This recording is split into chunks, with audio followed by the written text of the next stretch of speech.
You're listening to Pocket Jaces, the podcast where your hosts Kieran and DJ bring you magic musings, poker ponderings, and general gaming goings on with you one brag, beat, and brew at a time. Hello, Kieran. How are you? Kieran, I cannot hear you at all. You are muted for some reason. I was muted. Yeah, I Discord and muted myself instead of the mic. There we go. I'm good. Love the enthusiasm on the intro there. Thank you. I try my best. Oh, I think I'm a little loud there. I will tweak myself. There we go. We should be good. Okay, and we have one collector of the collector boosties that you've promised for every viewer of the stream. I apparently have to pay out. How's it going, Ambitious Lemur, aka Kev Fogarty in the chat? Great to see you, friend of the show. What do you mean apparently? I explicitly remember you saying, DJ, I will buy everybody a box of collector boosties if they hop in, and I had to talk you down. I said that's too much. Okay. You'll go bankrupt. Thank you. That's true. That's true friendship. Thank you for talking me off the ledge there. Yeah, you're very welcome. But how has your week been? I know we did miss last Thursday, so apologies to anybody that was excited for last Thursday. But last Thursday, I think was the early access streamer event, or it was the first day of Dominaria actually. Yeah, it was the first day of the set. Yeah, and we didn't want to do gameplay that would just get kind of lost in the shuffle, and we had no idea what standards would kind of look like. I just don't. We didn't think it would be the best content. Exactly. Yeah, and like doing drafts. Who's gonna?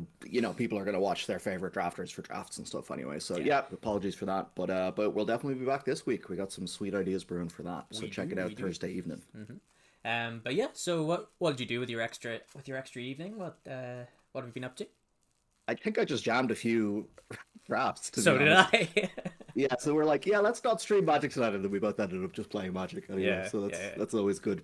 But no, really enjoying the set. I tried not to play too many drafts. I ended up going to the pre-release on Sunday, and I feel like it kind of takes away the magic a little bit from the pre-release if you've gotten 15 drafts in on Arena or whatever by that stage. But I did have like probably 5 or so drafts in by that point or something. So I had an idea what was going on.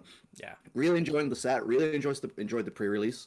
Went to the Gamers World pre-release. I don't think I'd ever been to the Sunday event before. I'd usually go on Saturday, which I think are about like twice as big usually. They said, okay. I asked, and I think they got 60 for the morning pre-release on Saturday, and there were guts of 30, I think 28, 29 or something for the one I was in on Sunday.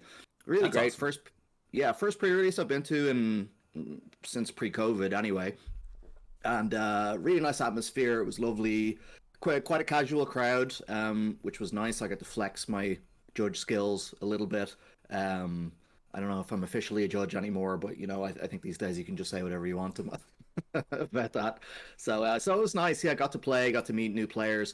It had been so long since I've been in there that I literally knew almost nobody in the event. But that's always nice as well, meet new people. Chatting to Aiden, lovely guy who I'd met a couple times before, but he complimented us on the show. It turns out he's a listener, and so we were chatting about what we thought about the format and everything so far. So that was really cool as well. I didn't have the hoodie though to represent. I got to get on that, for the show.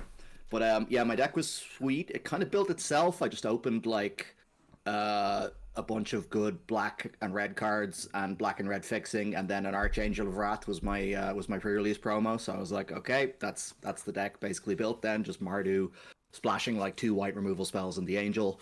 Mana kind of got there, but like it's sealed, and I felt like you can kind of do what you want. It's sealed, it's a slow format. Everyone's playing top dual lands and stuff. I was like, I'm pretty sure this will be fine. I don't think I'm going to run into aggro. That's pretty much what happened. So I got to play some sweet sealed games. The format's great. Been drafting it a bunch yesterday and this evening then. Doing pretty well. How we doing? We got Jamie in the chat. Jamie C, friend of the show. Bog Badger #1. What a fantastic card. It's a 3/3 for 3. You know, this one, it doesn't have Vigilance, it doesn't have Trample, and it doesn't create a treasure token. So the last good 3 mana 3/3 is slightly better. But this one can gives you guys Menace in Yeah, a pinch. yeah. You can spend an Yeah. extra mana to give your team menace like that. Yeah, that just puts it Not over the bad. top for me. SR Jables in the chat. Any brags going on in this stream? I exclusively watch brag content. If you stick around, you will hear many brags. Mostly from myself. I am the braggadocious I'll of try and the keep two up. of us. But yeah, If keep that's up. the vibe, Let, I'll try and keep up. Yeah. let's start with this. Mm-hmm. So I am currently sitting Diamond 1. I really wanted to come into this stream today to say that I'd already reached Mythic, but Yeah. I ran out of gems. Just as I'd obviously hit Diamond 1 already, and then we had a bad draft, and I was out of gems. So it was one of those things. But we're sitting Diamond 1 at the moment. We've done 10 or 11 drafts. Yeah, I'm in Plat 2, I think, or something like that. But I started from Bronze. I hadn't played Limited a long time. So... I also started from Bronze. So goddammit, all right. Well, Bronze 4, I'll have you know. So we're sitting Diamond 1 at the moment. We're 5 wins off Mythic. So the next time you see me on Thursday, Mythic Limited Gamer, and then we're going to go on Constructed. Is that even really? Is it a brag? We'll just say it's a brag. We'll say it's a brag. That's a sort of like it's a brag on suspend. Sure. Yeah. Okay. Yeah. I'll finish off with this brag. I think I have the unofficial world record of top 8 of World Magic Cup qualifiers without ever qualifying for... Well, I did eventually qualify for the World Magic Cup, actually, but that was through Nationals instead of the qualifiers. Yeah, true, yeah. I think Ambitious Lemur in the chat may have something to say about that. I think I've heard him talk before about his unlucky top 8s in WMCs. There were either 15 or 18 WMCQ events, and I top 8'd all of them bar 3. So I either have 12 or 15 top 8s. That is a lot of top 8s. That's a lot of top 8s. I top 8'd most WMCQs I entered, so that's a little brag there, but also never that's won pretty good. Yeah. That's pretty good. I also have 100% top 8 conversion. Well, not even conversion rate because I haven't won one yet, but I also have 100% top 8 for RCQs so far. Yeah. Haven't won one yet. Yeah. Very nice. There we go. So that's the brags out of the way just for you, SR Jables. We probably lost everybody else, but we have one dedicated follower now in SR Jables. So thanks for sticking around for that. But yeah, what were we even talking about before this? We were just saying that Dominaria Limited was sweet. You played a pre-release. Pre-release sweet. It was really cool actually to hear you say that there were like 60 and 35 people at your pre-release. Yeah. Because the pre-release I went to had 5 people. 5, damn. Yeah. Okay, so did you guys play like round robin then, or what? That was it. And yeah, I mean, I wanted to go to like the guy that runs that store. I think his name's Adam Stanex. If he happens to be listening, or anybody else from the store is listening, shout out to you guys. Like, I think Adam really knows what he's doing whenever it comes to running competitive events, which I am not sold on by anybody else in the North yet. I think Adam really, wants to see competitive Magic flourish. So go down and support Adam. Awesome. What's the name of the store? Northern Card Gaming in Newton. Northern Card Gaming. So cool. They have a website and you can buy sleeves and stuff. So yeah, maybe get a sponsor. Unofficially sponsored by NCG. I like it. But yeah, we had 5 people. But it was still a good day. Still good to meet new people. And even old people. Like, so I played my finals opponent, and he said to me, "DJ, I think I know you." And I was like, "Oh, really? Yeah, but it's not going to be like, just through the grapevine or whatever. I think I knew you 20 years ago." Like, wow. Oh, okay. Whenever so I was 11 years old. It would have been when I just started playing Magic in Odyssey, and my first couple of FNMs. And sure enough, something like clicked in my mind that this guy Matt McCrory, he showed up to like the first 4 FNMs that I think I went to. Maybe it's slightly more than that, but yeah, it just clicked at that point. Like, Actually, yeah. I do remember you. Like, he was running in the same circle as the guys that I end up falling in with. And one of my earliest Magic memories is playing against him with my mono green Stompy deck, which was like just filled with like Llanowar Elves and Overruns, basically. Three mana, 3 power guys. Like, we were talking about Bog Badger, which is a 3 mana 3/3. That card would have been an all-star. Yeah, in my, like format staple. Like, like I would have loved to have a 3 mana 3/3 in that deck. I'm pretty sure I probably had to play like a 3 mana 3/1 or a 3 mana like 2/3 or something in that deck, with no other text, by the way. So a downside, possibly a downside, yeah. So yeah, like pretty cool to pretty cool that worked out. My seal deck was pretty sweet. I ended up just playing all 5 colors. Because the fixing was there. And I said I played Mardu, but I also just played all my off-color dual lands as well, because I just had randomly a couple of domain cards and a Joda's Codex. So I was like, yep, Brilliant. All these off-color lands are just getting in there. And I'm pretty sure that's how you're supposed to do it in this format, but apologies, go on. No, that I had pretty much finished. And I agree with that sentiment, though. Like, I think, especially in Sealed, you can absolutely get away with just playing everything. Unless like it's not like previous boosters where you are guaranteed a common land in every booster. Like some packs you'll have 0, some packs you'll have 3. I think I've seen one that has 4 in it at one point in the draft. Four is pretty uncommon, but maybe with a foil you can get 4 or something like that. Yeah, wow, maybe wild. But that was on Arena as well. So yeah, I pretty sure I remember seeing one that had 4 in it. I think it's the same pack collation on Arena as real life packs. Yes, I'm pretty sure. You're right. Yeah. I like similar print runs and stuff, so it's not like a different experience between drafting online and in real life. But yeah, I'm having a lot of fun. I'm obviously I've been drafting this set a lot. It's much better than Streets, thankfully.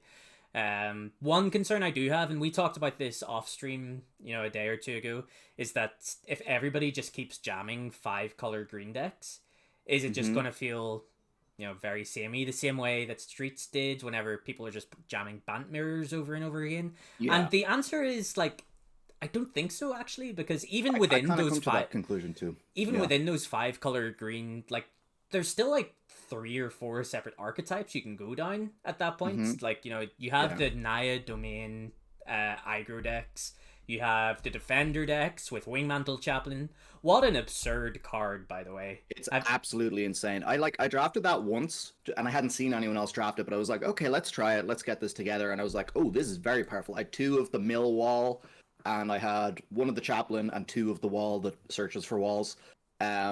And that was enough to get me over the hump in most games, to be honest. It just felt very, very powerful. Yeah, it's so good. Like, I thought Wingmantle Chaplain was a very reasonable card whenever I thought the text on it said whenever it enters the battlefield, create a 1/1 flyer. Like, I thought the card was pretty reasonable at that point. Not amazing or anything, but I would definitely put it in my Defender deck and play it. I didn't even think it triggered on itself entering the battlefield before I actually played it for the first time. So the first time I cast Wingmantle Chaplain and it created 4 1/1 flyers, I was very surprised, and I reread the card like, oh, okay, this card is absolutely bonkers. The nice thing about that walls deck too is you tend to be sort of like half and half the walls thing, and then like one of the other archetypes, like you might be like green white counters or something as well, or sort of blue black control-y. It's not like all you're doing. Like at first I was like, is this like an uncomfortable amount of defenders to be playing? But it just never really felt like that in the games, because I don't know, it just seems to work quite well. Especially whenever you're playing Shield Wall Sentinel to replace itself to get the Wingmantle Chaplain, and obviously create extra 1/1s. Like, it's obscene. Jimmy saying, what are the 5 or 4 wins league games on Arena like? I'd imagine they're full of the walls deck.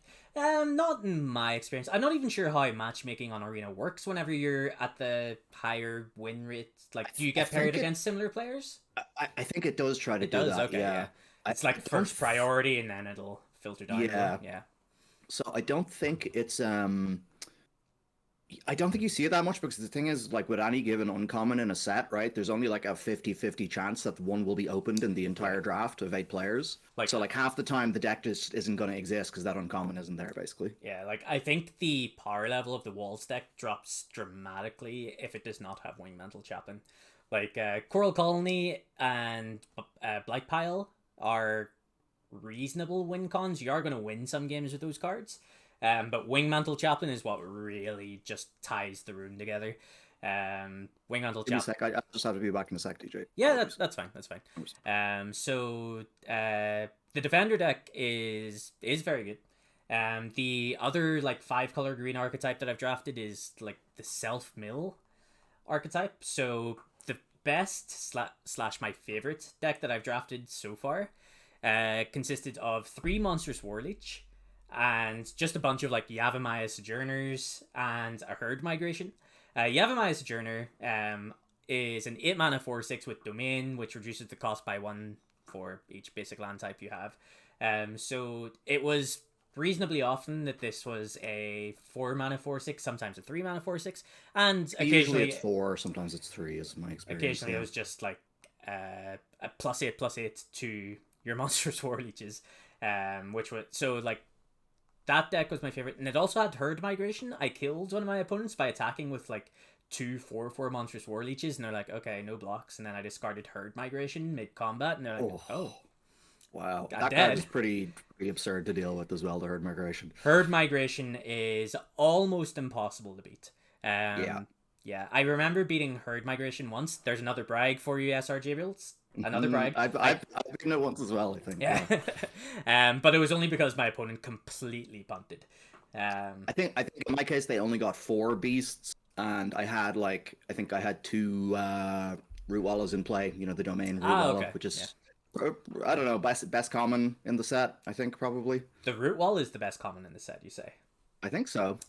I think it's criminally underrated because I constantly wheel it, but calling it the best common in the set in a set that has like Lightning Strike is I'm not too up on Lightning Strike, to be honest. Lightning Strike. I think Lightning Strike. I took Root Wallow off it in one of my last drafts, actually. You took Root Wallow over Lightning Strike? Mm-hmm. Okay. Yeah. Currently I think you're insane. But okay. I do think Root Wall is very good. But like most of the reason that I think you're insane for saying that is just because like I have had no problem wheeling Root Wallow whatsoever. So like I would be very happy to take the Lightning Strike and wheel the Root Wallow, assuming that like I was playing red. Yeah, I think they are going too late probably. Like I think the most I've had is like 4 or 5 in a deck. I think I had 5, which is almost too many because you're like, yeah, you can really only activate one a turn, can't you? Yeah, you kind of want to be attacking with 2 of them, and it kind of, you know, they'll both get through basically, and you don't have to spend mana. It's essentially unblockable, but if you attack with like 5 of them, they're just gonna block all 5. You know, like if you have 2 Root Wallers versus 2 3/3s and only 4 mana, then like you know you can't really attack with both of them. In fact, you definitely can't attack with both of them. Exactly. Yeah. Like it's still a 1-for-1 trade, I guess, at the end of the day, but like. Yeah, but usually you just sneak in kind of unblockable 2 damage for a couple turns, and then once you have a decent board going otherwise, then you're just attacking with, you know, the 4/6s, or you have a Territorial Marrow out that's like an 8/8 or a 10/10, and things just get pretty ridiculous pretty fast.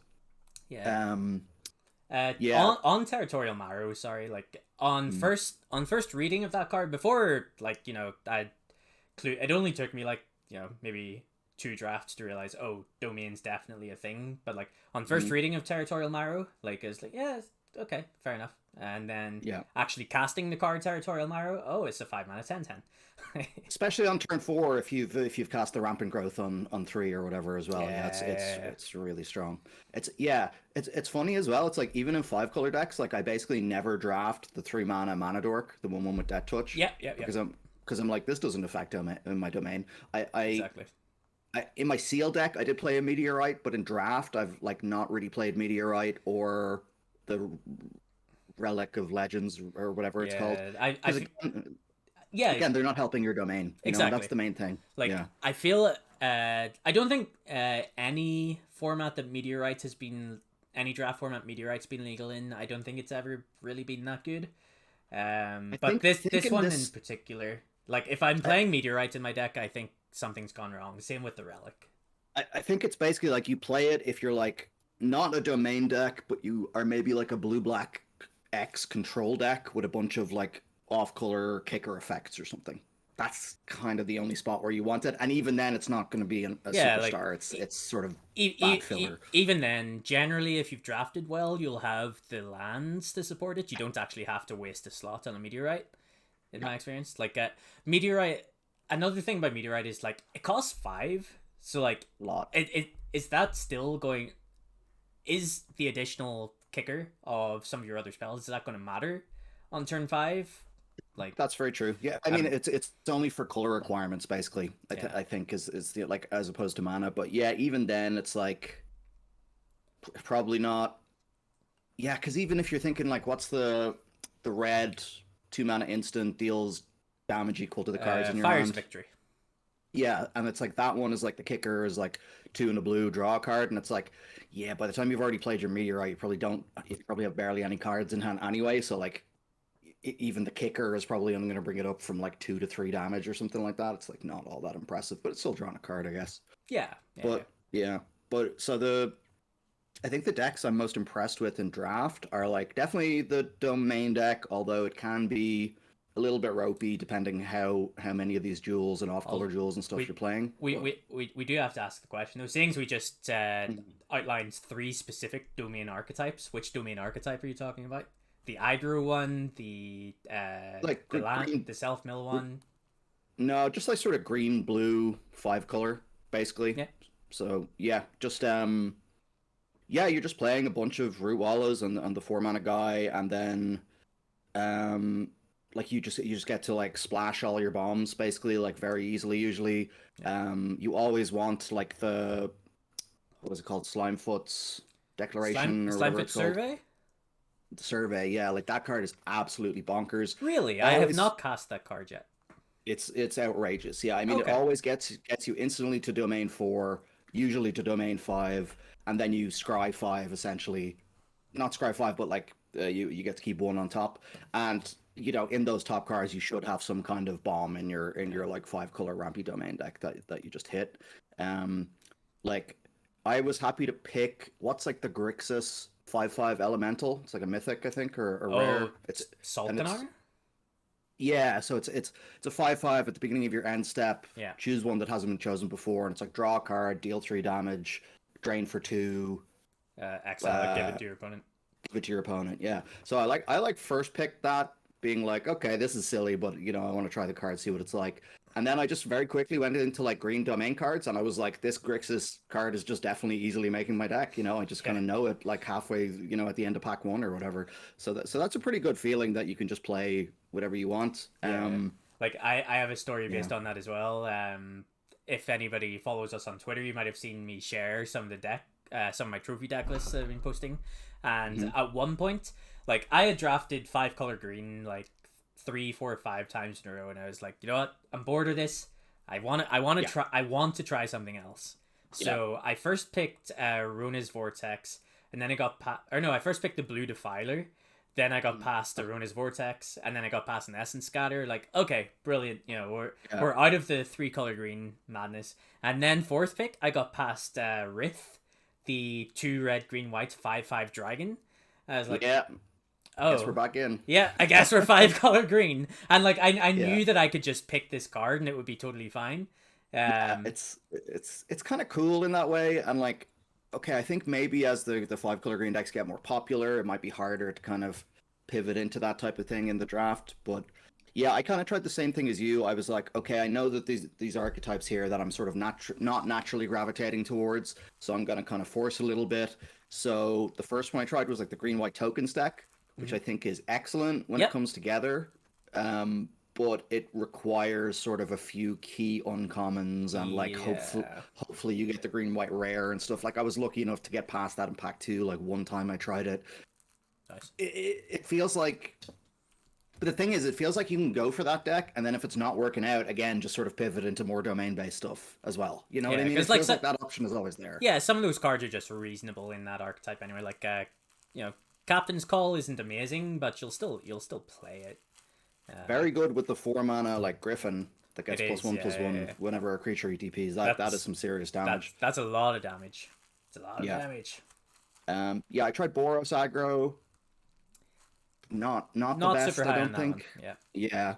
Yeah. Like some like the uncommons for that one aren't really standing out to me that much. Like Baird, the 2 mana 2/2 that whenever you have a creature that has higher base power than or that ends the turn with higher base power, you make a 1/1. Like yeah. you know, I've had mixed experiences with that card to the point where like sometimes it's just worse Grizzly Bear, and sometimes it has run away with the game. So I'm still on the fence about that one. Tori Davenant Rider, the 4 mana 3/3, hasn't impressed me. I think that one's fine, but it's like much more on the red side of things than the white. Like, what is the white one? You untap the white creatures, whereas the red creatures Yeah, get trampled. That's it, yeah, right? and it Yeah, I does give think. all attacking creatures +1/+1, which is good whenever Yeah, you do get to attack with it. But it doesn't give yeah. itself +1/+1, and 3/3 isn't that big whenever lots of people are casting 4 mana or like 4 mana 4/6s, 4 mana 4/4s. So That's it's a kind little of the awkward. problem, and like Yeah, you also like don't do that well against the walls deck, and like and then it's like the other decks are what like blue black X control decks and stuff like that, and it's like this just doesn't seem like a great place to be trying to draft aggro. I've drafted blue red spells I think 3 times, and I kind of don't know what to think about it still. Sometimes it feels extremely powerful, like I've been yeah. completely run over by it in drafts too, but a lot of the time I just feel like I'm casting these like fillery instants and sorceries that aren't doing much to try and make it work. I'm a little low on it. Yeah. From my experience of blue red spells, like it's another one that requires you to have like key uncommons. Yeah. I don't think like it loses one of those key uncommons straight off because I don't think Najal is that good. The 5 mana 5/4 whenever it attacks, you can pay 2 and copy your next instant or sorcery. I don't think that one's very good. It's really good with Thrill of Possibility specifically. That's like Sure, the best thing you could do with it, I think. My problem with this one again is that it has to attack to get that ability, and sometimes it's just not happening. And again, a very popular card at the moment. Yeah, it's hard to cast, and a very popular card is a 4 mana 4/6. So like 5/4 not doing the job.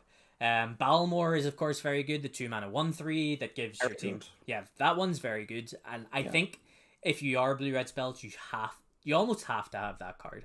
The 2 mana 1/2 with trample electrostatic infantry, I think it's called. It's and it gets like permanent prowess. It gets +1/+1 counters. That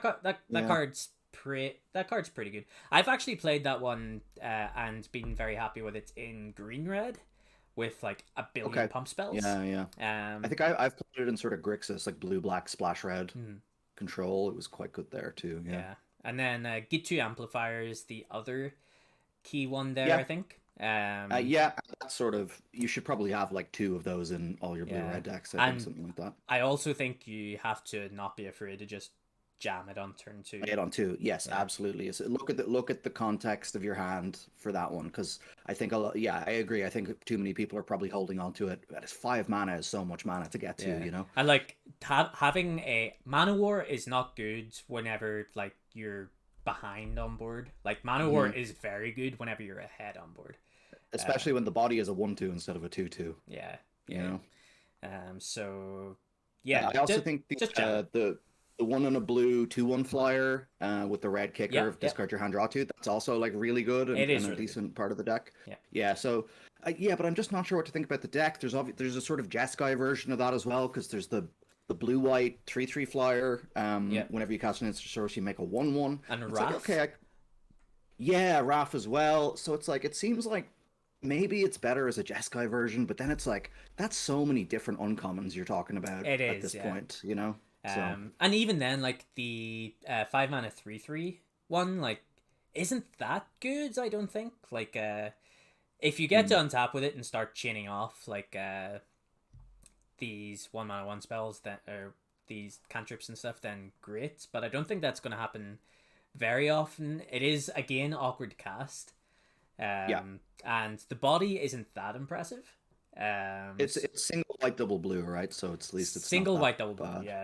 Yeah, but it's just a weird one. It is.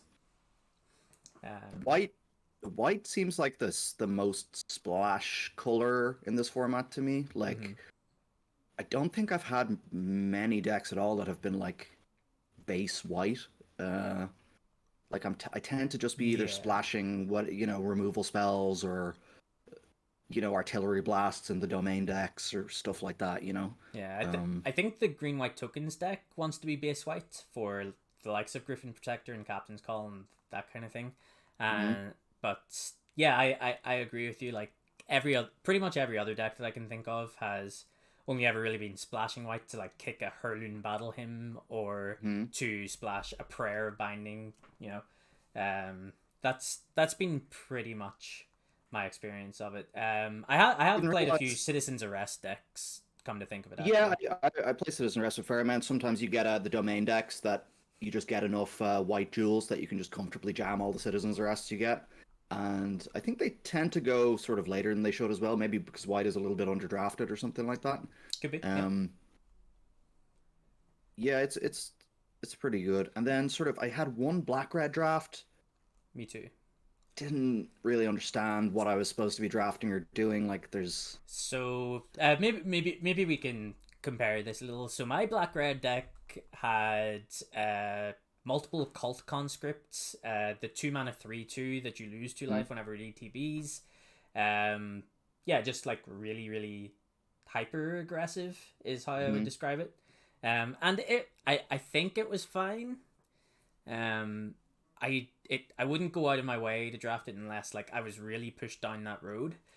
Um, because again, like there are decks like the defender decks that I think are keeping the aggro decks down, and there are Mm. decks that are casting Yavimaya Sojourner and the 7 mana 7/7 that gains 5 life that I think is really good as well. Really good as well, yeah, for sure. Um, Yeah. you know, those cards are kind of tough to beat because, especially with the 7 mana 7/7, because like you have to be casting cards like Extinguish the Light on Magnagoth Sentry and stuff. Yeah. Yeah. And then they just play that and it's lights out. So I have been, or I do think that Black Red is not where I want to be.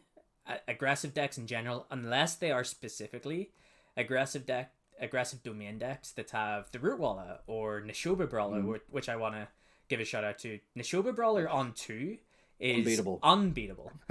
Like Yeah. that is a 2 mana 4/3 trampler. Like Yeah. that's it. It's It's so good. I so scary to I try and deal with. yeah, I cast Nishoba Brawler on 2 as a 3/3 and my opponent scooped. I won the game on turn 2. um Yeah, that's about the way of it.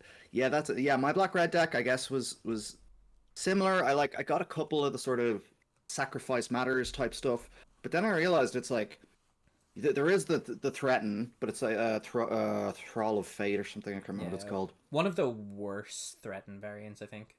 Yeah, so it's 4 mana to threaten, and then you can pay 2 and a black as the kicker to sack the creature at end of turn. So it's like not the front side is bad. It's so expensive already, 4 mana, and then it's like, well, like I don't even need, like it doesn't even really make sense to like combo it with my like sacrifice outlets because it can just do that itself anyway. And it's like if you're using the wall or whatever, or it's like sack a creature, like lose a life and draw a card or whatever. It's like Yeah. that's still 7 mana. It's like it's all just very expensive. All these ways to do stuff. Like the cheapest thing you can do is with the Phyrexian Warhorse, where it's like one sack a creature, give it +2/+1, and it's like that's still 5 mana total just to get that little red black trick going. So it's like it seems like they're leading you down the path of you should be doing that type of stuff, but then it just doesn't seem very good in practice to me. Yeah, I agree. And then the black white deck has the uncommon, the 3 mana 3/3, where you can pay 3 mana to sacrifice, or is it maybe it's only 2 mana, sacrifice a creature and put a +1/+1 counter on all your guys. Hmm. Yeah, Like yeah. there's a weird dichotomy with that card as well, because you're generally playing it in your aggressive decks, and it's a 3 mana 3/3 with menace. Like, you Yeah. kind of want to be turning that sideways as Hmm. well. So it's in a weird spot where like whatever you end up doing with it is obviously going to be good. Hmm. It's just a weird spot that I have found myself in sometimes, where I'm not sure if I wanted to be turning it sideways or to, you know, give my 3 tokens +1/+1, you know. Yeah. And then I think I've had black green, just base black green once, and it was because I had the black green rare, the 3/4 that that card Kalidas at home.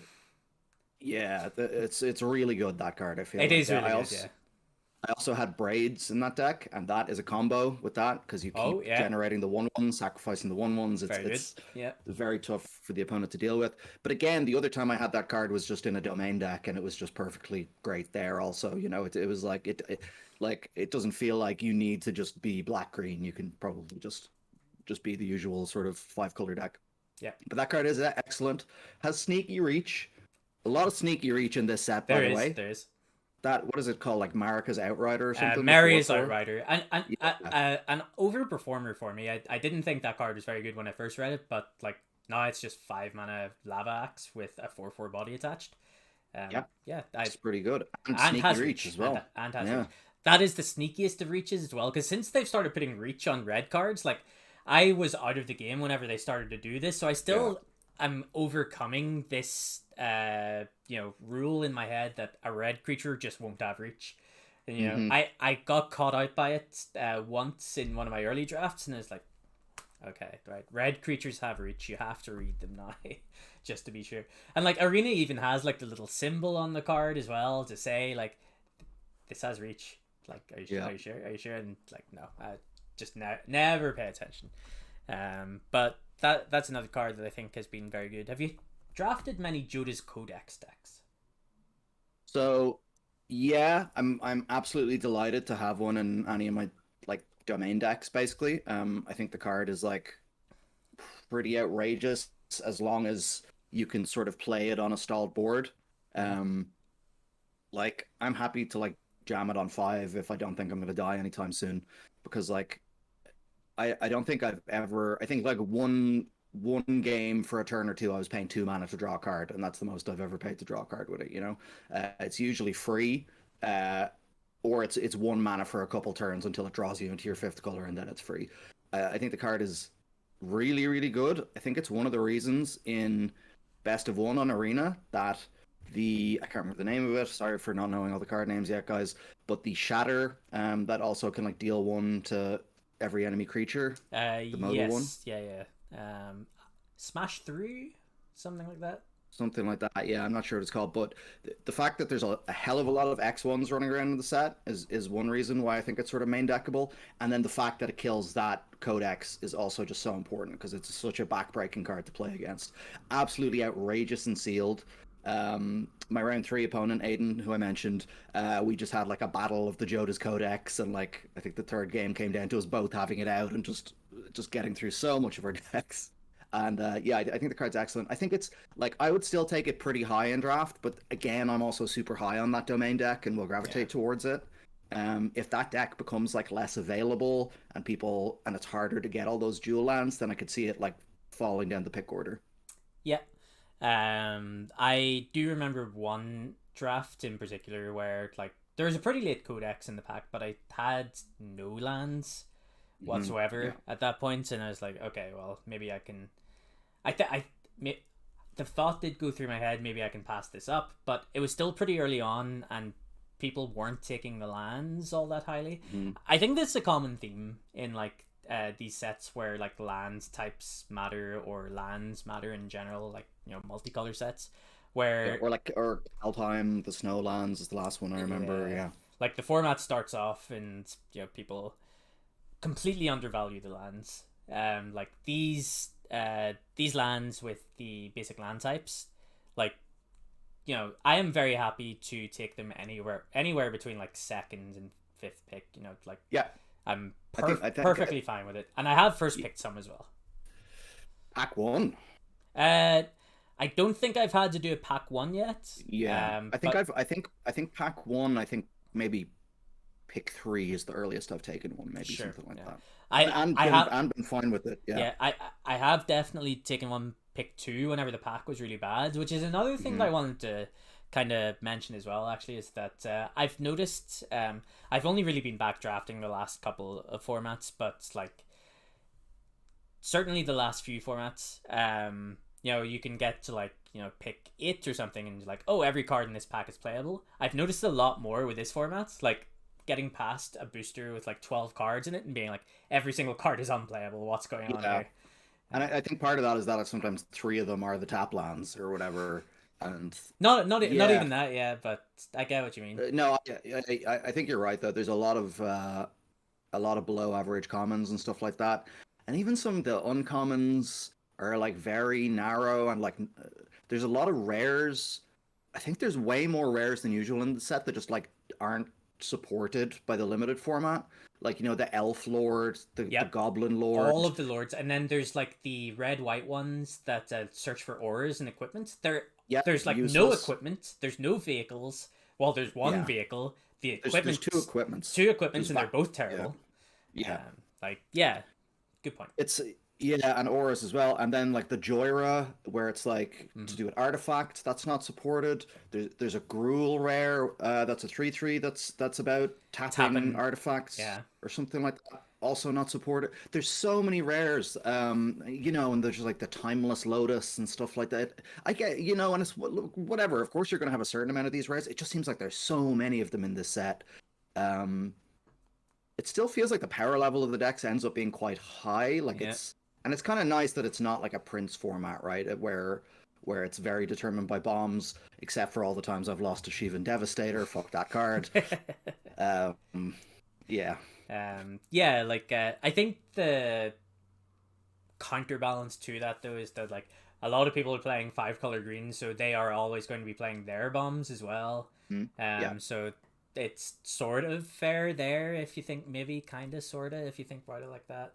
I But mean, it's I agree one of the largely. it's yeah, like the planeswalkers aren't backbreaking to play Nope, against. nope. Um, Like Jaya is probably the best one, and even then, it's I'm not exactly shivering when my opponent plays it. Like Archangel of Wrath is actually, I think, probably worse than a lot of people thought it was going to be. Like for me, it just usually kills a 4/4 or whatever, which is excellent. Obviously, and you end up with a 3/4 flyer. But like in the context of the set, it's not as like game winning as I kind of thought it would be when I first saw the card. I would say. I think one of the best yeah. is. Sorry, go ahead. Go ahead. No, I was gonna say I haven't cast that one in a while, but every time I did cast it, like it was pretty backbreaking. So I don't know if things have Okay. just like kind of evolved since then. Maybe I have to play it. Hopefully I can Yeah, I play don't know. many more drafts with that card though. Definitely, yeah. I think probably the most backbreaking rare to play against is the Vodalian Mind Singer, which is Sure. the 3 mana 2/2 in blue. It has kicker one in a red, kicker one in a green. For each time it's kicked, it enters with 2 counters, and then you control magic something with less Yes. power than it has. That card is pretty outrageous. Just you just need removal or you lose to it. The color requirements aren't that bad again in this set. Like I and it's so good anyway, just with one kicker, let alone two, that like it's just very versatile. Um, yeah, I think that's one of the better rares. Yeah. Like it's just like 5 mana 4/4. Not great, but it's not the worst rate either. So just being a 5 mana 4/4 isn't that bad. But like having mind control attached to it, like Yeah. that's something.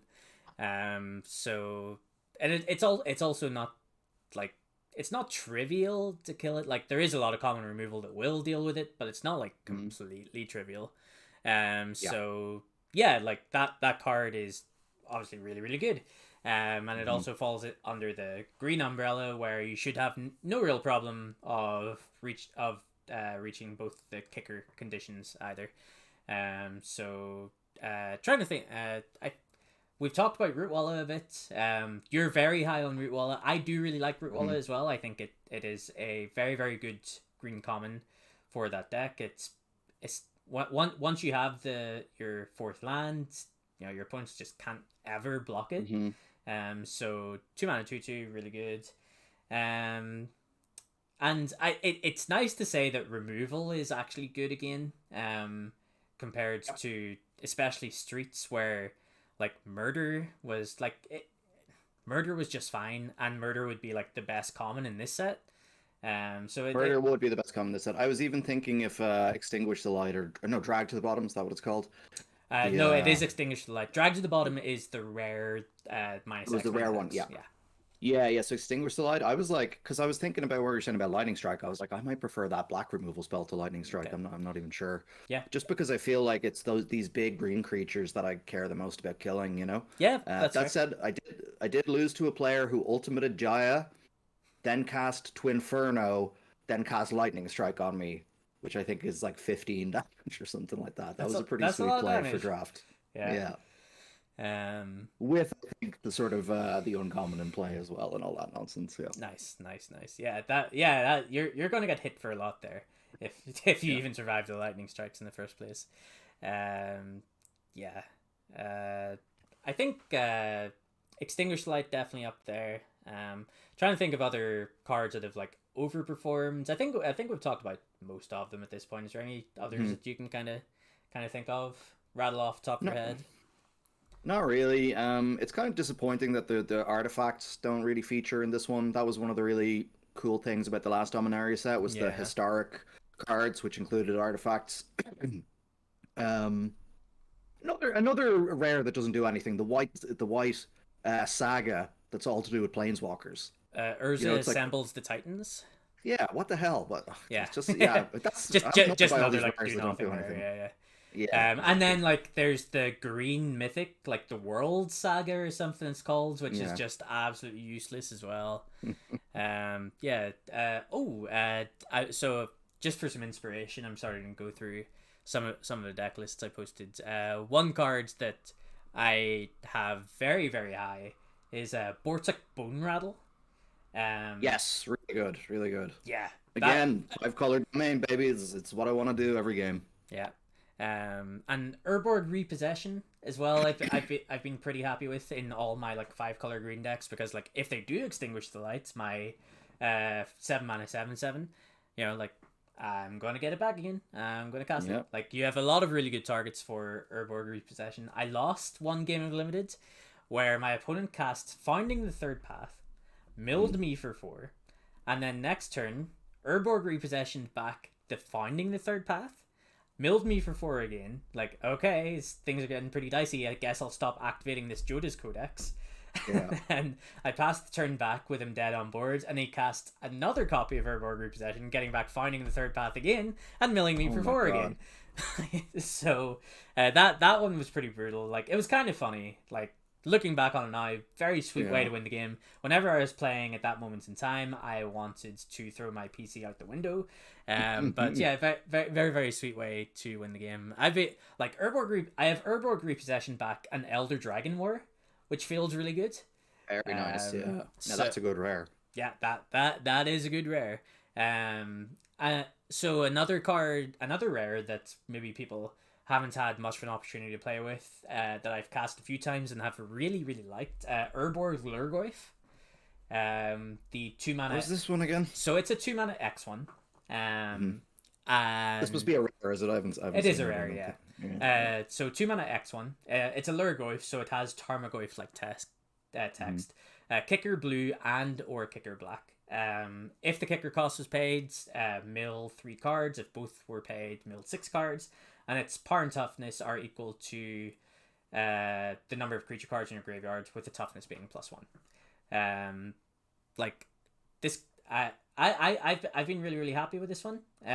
Especially in like you're going to play it in the self mill deck, but it's going to be one of your best cards in the self mill deck because it was frequently like 2-mana 4/5 for me. Yeah, it's excellent. And then you can even kick it and mill yourself a bit more, which then turns on your Urborg Repossessions.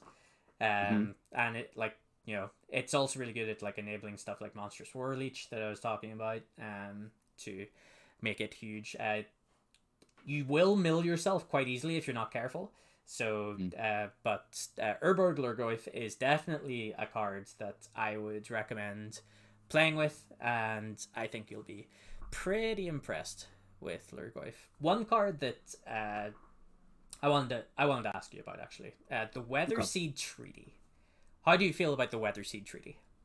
Yeah, I've seen people post like deck lists on Twitter where they had like three of them and they're like doing it, and I'm like, are you doing it? Does this card really do anything? You know what I mean? It's like to me just I mean, I like getting the lands for my domain and like Yeah, yeah, you get to swing with like the token as a 6/6 one time or whatever. I don't know. It doesn't seem yeah, that good to me at all. yeah. People seem much higher on it than I am. So I think I have cast the Weather Sea Treaty at straight to level 3 more than any other mode. I have just went straight to 3 Yeah. pretty often to give like my territorial marrow trample to break through a board stall. Like the trample is really The big. trample is really relevant Yeah. actually. So like insane on territorial root walla, Mm-hmm. because it's a 12/12 attacking. Like yeah, or territorial marrow obviously can be like a 15/15 or whatever. Yeah. So like it is very powerful and it can be a win condition. I would probably prefer to just have like an overrun effect Yep. Yeah. than that specific effect. Like Yeah, I don't know. Maybe my I'm underestimating that part, but it hasn't been it a doesn't come. showstopper for me. To be fair, it doesn't come up very often. But Mm, the thing about the chapter 1 of the Weather Sea Treaty as well for me is that all of the domain decks that I've drafted so far have not had any basic lands that have not been forests or my other main color. Like every other color has is I don't want to put like a basic mountain or a basic swamp or a basic island in my deck to go find with the Weather Sea Treaty. I've never wanted to do yeah, that. So that's I find that card doesn't even like boost my domain. yeah. So like I usually will have them if I have like if I'm if like green and white are kind of if white is kind of in the mix and I'm playing the 3 mana rampant growth, then I'll usually have like, and it just depends if I just don't think I've gotten enough of the dual lands as well. I'll have like one mountain in the deck or whatever, and it's been okay. But the other thing is like usually you end up with a copy, not usually, but hopefully you end up with a copy of the domain or the land goblin guy. It's like one on a red Oh green yeah, yeah, kicker yeah, yeah. where you search for a card with a basic land type, so you get to get a dual land with it. Um, so like yeah, usually like hopefully you just get that and you can search for a card with that, or you're playing the Slimefoot Survey or whatever. Mhm. So definitely if you probably don't have the best version of the deck if you're having to put a basic in there and search it up somehow. Yeah, I agree. Yeah. And last card that I think has overperformed, like one that really makes the 5 color green decks tick, Floriferous Vinewall. I have been very, very happy to play multiple copies of that card in my Yeah, green I'm decks. like I dismissed it at first, right? It's the type of card you look at and your gut reaction is like unplayable, trash, whatever. Um, so in the wall deck, obviously it gets a big boost. Even though green I think is probably not the most common color in the wall deck, probably. But yeah, I still haven't played with it myself, but my opinion has crept up as my opponents have played it and I've been like, oh, this card's actually fine. You know, it's a very small investment to fix your mana or whatever. So Yeah. And like it also lends itself then because it has defender. Defender is slightly relevant text in this mm, format because like it's pretty easy to go Vine Wall, Wingmantle Chaplain, and yeah, be yeah. pretty happy about that sequence Hmm. of events. So, like and in the green black decks as well, like having Floriferous Vine Wall in your Bone Splinters deck, I was about to fair. mention Bone Sprinters, or if you have the braids in that deck, like, yeah, that seems like really nice. I think black green is probably the best place for that sort of effect. Yeah, I agree. Mm. Yeah, so I think to conclude this segment, we think Dominaria United is a very sweet limited format. I certainly am looking forward to drafting it more Mm. over the coming weeks. And like the archetypes are pretty varied. There's a lot of sweet stuff going on, a lot of sweet Mm. cards. Yeah, anything from you, Kira? I just got one question. What at the end of the format, what do you think your most drafted card will be? Actually, Uh, can you tell this on Arena? No, you can tell on Moto, but on Arena, I don't think yeah, you can tell. you You can know. tell him Moto. I Sure, think from oh, go ahead, go ahead. I think my most drafted card will probably be Tangled Islet. That was the same answer I was going to give. Yeah. Nice. Good stuff. Okay, so we've talked limited. I think it's time to talk a little bit of standard. We will preface this with neither of us have actually played any standards yet. We will be playing a lot of standard. One game in before the podcast. Oh, it nice. Was a black red. It was a black red mid range mirror. Oh, shocking! Well, that's going to be kind of the main topic of this discussion. Well, we're the Black Red podcast. We are the Black Red podcast. Yeah, the name change is in the works. The Rakdos podcast. But yeah, a lot of black mid range decks running about, eh? Yeah, I mean, Liliana's obviously a superstar. Although, but the kind of prep I did for this, I looked through the challenge results from Magic Online for the weekend. Yeah, massively dominated by black decks in whether it's mono black, whether it's in popularity, it seems to go like mono black, Rakdos, Jund, Esper seem to sort of be. I didn't see any Orzhov, which is weird because I think Orzhov was I've seen very popular last format. So. In the Japanese top 8s that I was looking at from the weekends, there is an Orzhov deck there that's playing stuff like Wedding Announcement and Edgar, Phyrexian Missionary as well, which I think is pretty sweet. Missed that one out of our undervalued cards list from last week. Like a 2-mana 2/3 lifelinker is a pretty relevant body as it is, and then just tacking on the Gravedigger ability like that. It's pretty nice. Yeah. It reminds me a little of Gifted Aetherborn, which was which was a fantastic standard sideboard card for against mono red and stuff like that. So I could see the what is it called, Phyrexian Cleric, Phyrexian Missionary. Phyrexian Missionary, yeah. Missionary, yeah, I could see that filling a similar role, maybe even main deckable, yeah, who knows. Yeah, but I think it's just like Liliana's really powerful.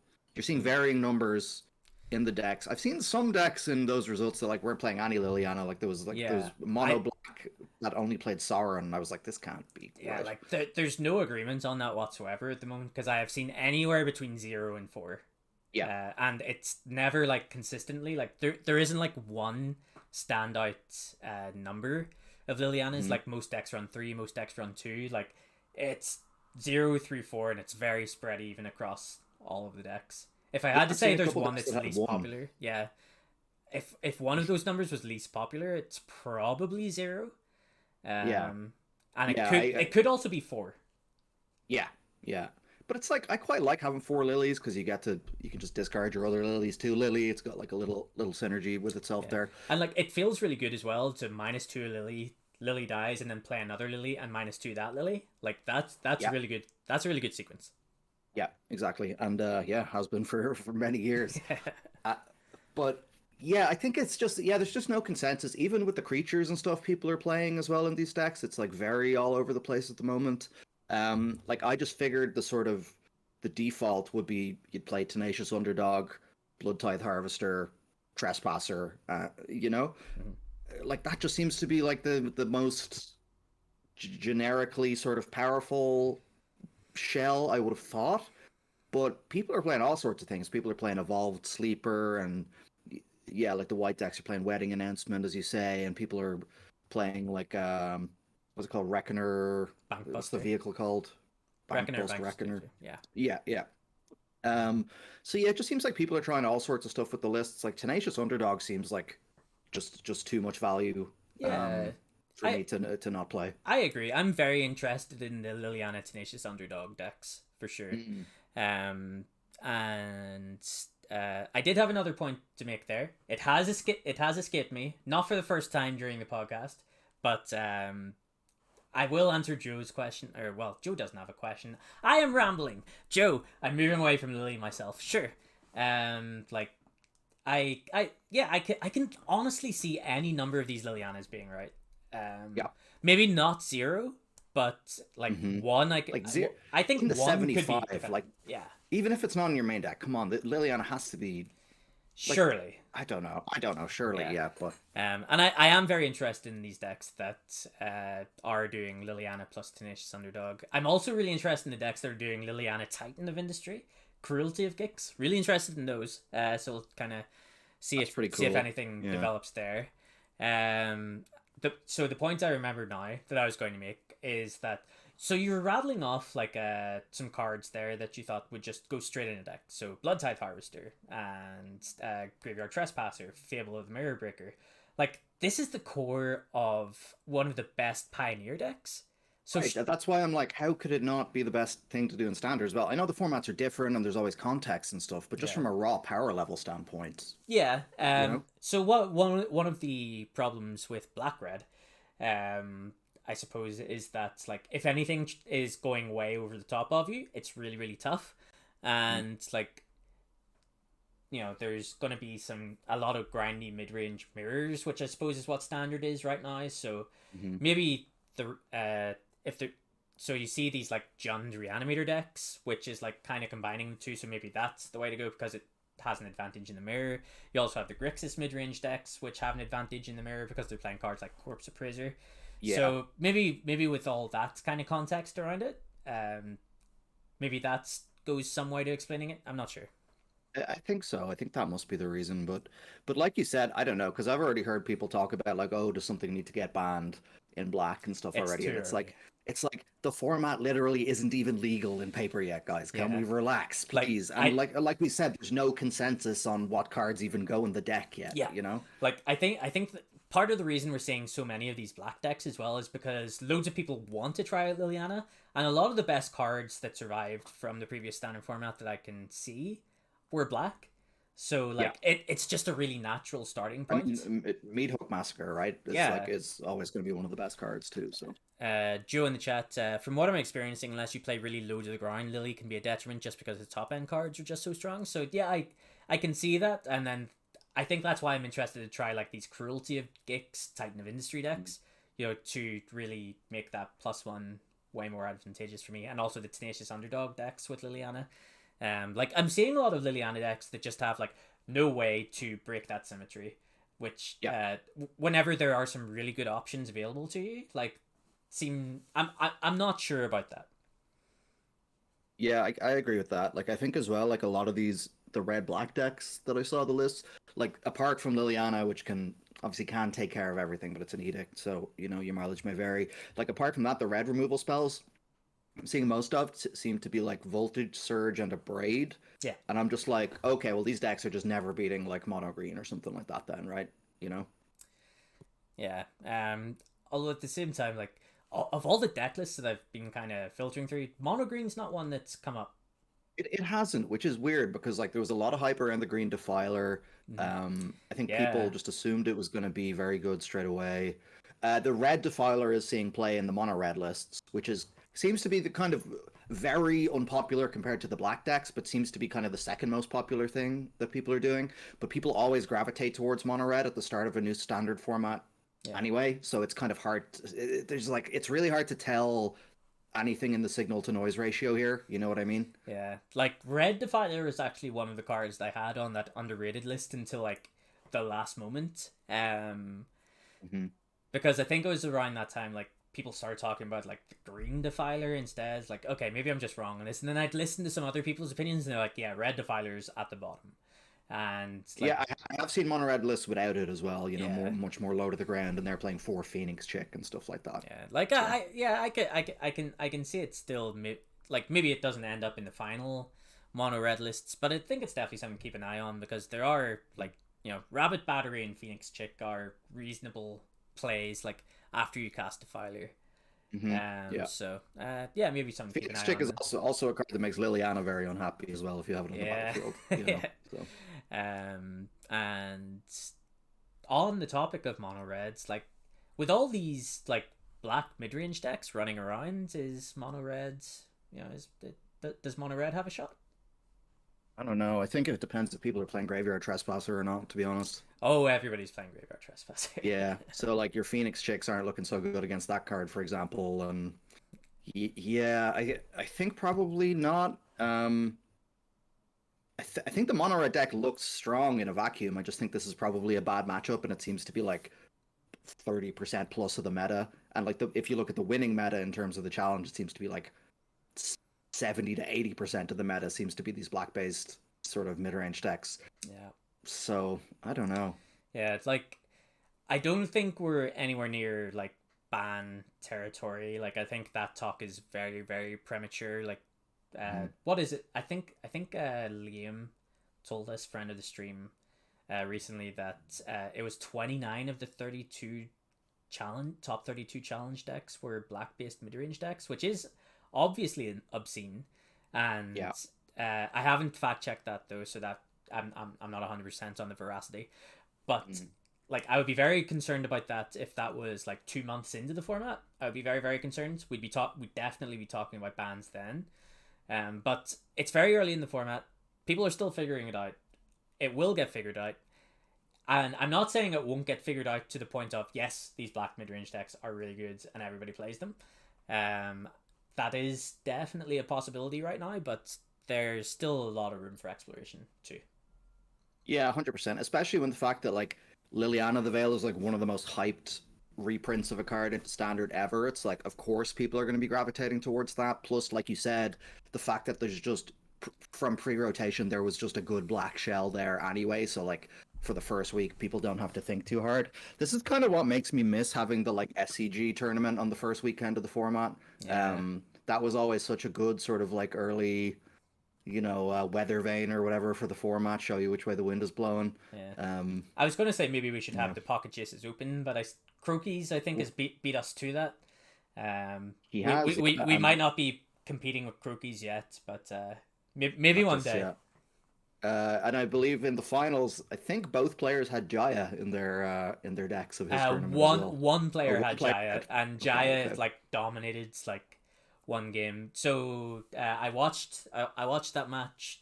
Game 2, the opponent casts Jaya, and I'm pretty sure the turn they cast Jaya, the other guy could have untapped and literally won the game on the spot, like had lethal on board and missed it. Oh wow. Okay. But then that doesn't look so good. they did miss it, and then Jaya just like drew like a billion extra cards. Like there were so many turns where the first person was just like 1 damage away, and then Jaya would have been like, oh, there's another Titan of Industry, oh, there's a meat hookup massacre, oh, there's another Titan of Industry. Pretty it was a very fun match to watch for sure. And as Joe pointing out in the chat there, the Croakies tournament was full of Jund. So yeah, we'll just have to see what direction this goes before we start calling for anything drastic. There doesn't seem to be like any the first standard challenge was actually won by Mono Black in the end. Yeah, I saw this. I'm gonna pull up this deck list actually. Yeah, so it had like Evolved Sleepers, Concealing Curtains, which is pretty cool. Pretty sure it's had like Tenacious Underdogs and Shieldred and stuff. Like it kind of functioned as like an aggro deck potentially. Yeah, sort of. Yeah, it kind of looks like that. And they're playing 2 Sirens, 1 Invoke Despair, so they're kind of, or 4 Invoke Despair. Sorry, in the main. So they're certainly ready for the mid-range mirrors. Yeah, I mean, listen, that's a good meta call. Yeah, the second challenge then on Sunday was won by Esper, and Naya actually came second in that one, and there was Mono White came in 5th as well. So we're seeing a little splash of other stuff. Mono White's playing 4 Invoke Justice, so there you go. Maybe this is just the age of playing the 4 of Invoke and whatever your color's in. Yeah, and spoiler alert as well, we may be seeing some Invoke Justice come Thursday. Won't very nice. Won't make any promises, but pretty sure that's the deck we have locked in for Fringe Playables. So very nice. We'll see how it goes. This Naya deck is very interesting. It's shoot. I don't know if you can put this up on the screen. I'll put it in the chat for people. But it's a Titan of Industry deck for Sanctuary Warden as well. It's kind of like Sanctuary Warden's are real nice. Like Sanctuary Warden Invoke Justice. That is some beaten. Yeah, it's pretty. So this is kind of like just a Naya control deck. It almost looks like. It's kind of a weird way to put it. Are we back to the Naya lightsaber days? Yeah, maybe. This is kind of a cool looking deck. I mean, Wandering Emperor definitely deserves to see some play. Yeah, the Wandering Emperor definitely does. Like that is, I still think that's the best Planeswalker in Standard, but yeah. Joe's right. So it is red white, and then you're just cheating the Titan of Industries. I think it can cast the Titans, but only with like Jetmir's Garden and treasure tokens. So theoretically it can, but like it can't. You're right, Joe. Gotcha. Okay. Yeah. Okay, but that's pretty cool. Yeah. And then, the Esper deck that won 2 Liliana, 1 Kaido, 3 Wandering Emperor. So again, that seems pretty sweet. Yeah. Like exiling with Wandering Emperor is pretty good against the underdog and stuff like that. And you just get to play Rafine as well, right? Which is just such a good card. Yeah. And I love seeing the Japanese lists whenever they come out, because there's always something wacky and crazy and innovative in there. And like the one that I kind of wanted to highlight was this blue white tempo deck, which plays like 4 Ledger Shredder, 4 Storm Chaser Drake, 4 Illuminator Virtuoso, and then like bunch of like slip out the back, shore up, some bounce spells, and some pump spells as well. Like nice. Combat Research was one I think we missed out on as well, right? A lot of people had already talked about Combat Research. Oh, had they? Yeah, okay, so okay. that's the reason I left Combat Research out. Yeah. I think it was somewhat of a known quantity, like people were talking about it. But it's Combat Research is another one that like it's only ever seen play in like one style of deck. Yes, for sure. Of course, it's always just going to be like one of the best cards in those decks, but it's unplayable everywhere else. Yep, totally agree. But yeah, so it's playing like Security Bypass as well, which does kind of the same thing but worse. So yeah, that deck seems pretty cool, and it's like if we are just playing against a bunch of mid-range players, like having 4 copies of Shore Up and Slip Out the Back seem pretty decent. To protect your Ledger Shredders. Like Ledger Shredder is just a cool card that I would love to play with, mostly because I have 4 copies of Ledger Shredder. Nice. So I own 0, unfortunately. So yeah, I picked mine up at like €10 each, which was, and even then I was kind of iffy about it, but obviously now I'm pretty happy. So yeah, I would be interested in trying this one out too. It's the other consideration for Fringe playables on Thursday evening. I think that one could be sweet too. Yes. Yeah, I think. We also also a teamer midrange or teamer aggro deck. It's basically just Gruul aggro with Spell Pierce in the sideboard. That came 22nd. It's got 4 Quirion Beastcaller, as we were saying. Nice. Yeah, we did call 4 Llanowar Loam Speaker. Yeah, and 4 Defiler of Vigor. So just a sort of Defiler of Vigor Gruul.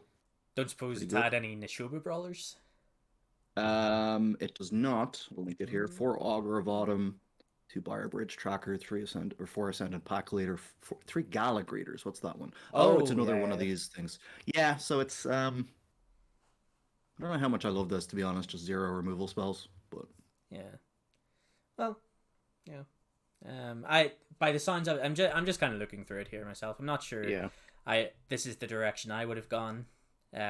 For my Gruul based aggro deck. Like one card that I think it's potentially missing, like Radha's Firebrands, I think is really, really good. I think that's the real deal. Maybe one we missed out in the limited discussion as well. Actually, every time I've cast Radha's Firebrands, I've just like completely dominated the game.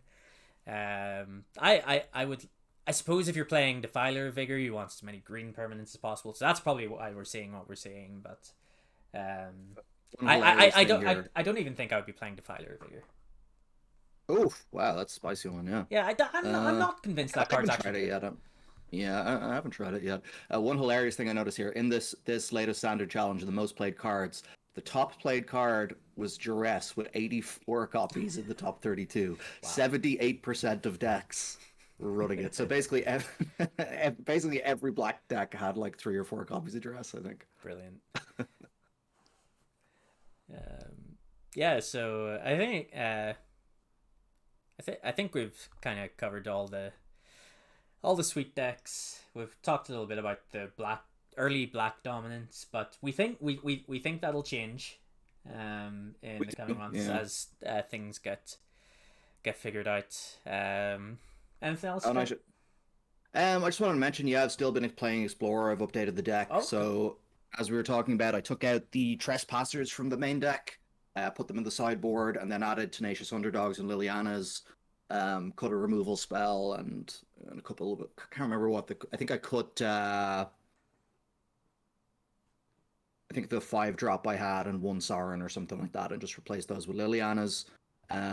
Deck has been absolutely excellent, I gotta say. I think that's yeah, it's just like everything we said. Does what it says on the tin. Not really much to talk about there. I think that was a pretty foregone conclusion that Liliana was going to be great in that deck, and it is. So yeah. Breaking news: Liliana of the Veil, good card. Yeah, exactly. Yeah. Yeah. I don't. I think this is probably a good place to potentially wrap up, unless you have anything else to add. Like, well, a shorter episode tonight, but I think we got cool. I think we got some good limited discussion in there certainly, and we will be focusing a lot more on standard in the coming weeks. So if that does tickle your pickle, tickle your fancy, I see the smirk from Tickle Your Pickle. Yeah, give us a follow. We really appreciate it. And if you'd like to follow us on Twitter, as I am playing more standards, and Kieran, you're going to be playing some standard as well. Yeah, no, I've gotten all my lovely wild cards now from drafting, and I've drafted all the cards I need for these black based mid range decks. So I'll be getting some wild cards back maybe when these bans happen tomorrow or whatever.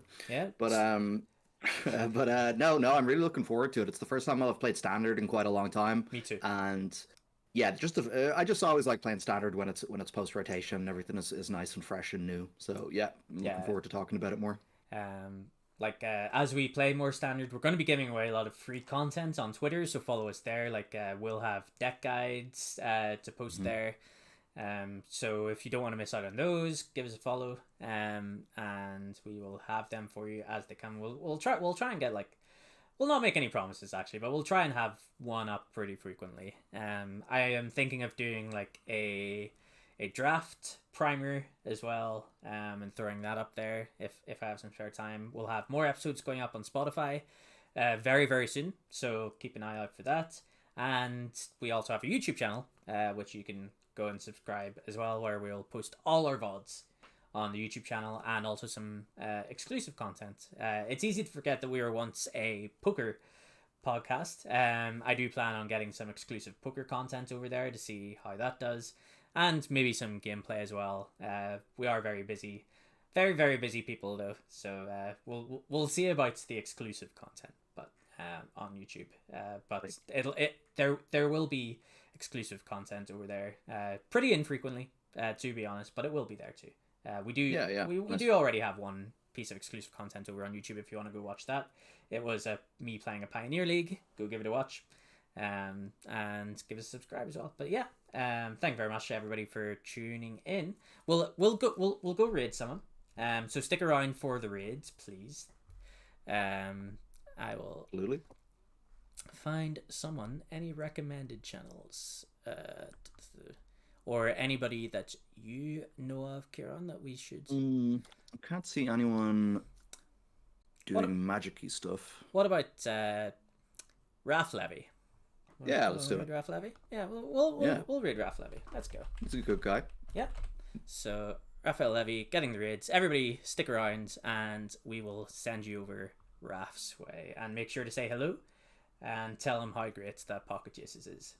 Exactly. All right. Thanks so much, guys. Cheers, guys.